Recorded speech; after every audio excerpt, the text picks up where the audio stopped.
So, the idea for Shardlight came about as sort of building on a little idea that I had, and then I talked to Ben about it. If you remember, I sort of remember it, but it was something along the lines, to make it very long story very short, it was something along the lines of how I wanted to make a game set during the medieval times, during the Black Plague, and how I wanted there to be ravens and some sort of, like, death-like character who was part raven who would go caw, and his wings would spread.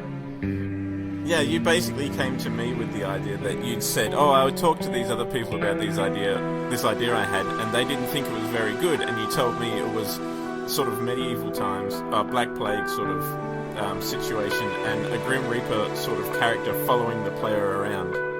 And you didn't really have much more to it than that, and I sort of said, well, I don't think it's a bad idea, but it needs something more to work as a game than just this figure following you around, so how can we turn that into something? I mean, we hadn't decided to work on it together, but I think I sort of said you could turn it into more, who is this Grim Reaper? Yeah. Do you remember how it evolved? How it evolved into the whole post-apocalyptic setting? Because I don't. I really don't know. I honestly have no idea how we turned it. I think we both played Dishonored and thought it'd be cool to make a game in that sort of setting, where you have the aristocracy and you have this sort of plague. So I think we kind of ran with that. I'm not sure.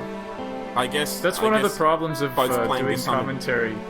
Yeah, that's one of the problems of doing commentary on this sort of thing so late into productions that you completely forget, because you've been working on things so long that you forget. But anyway, I think we pretty much talked about it, and it somehow turned into this. So yeah, sorry we couldn't be more insightful. I'm going to say Dishonored was probably a really large part of it turning from that idea into this sort of setting that we have now, and also we both like Fallout, so that was probably a fair bit of it.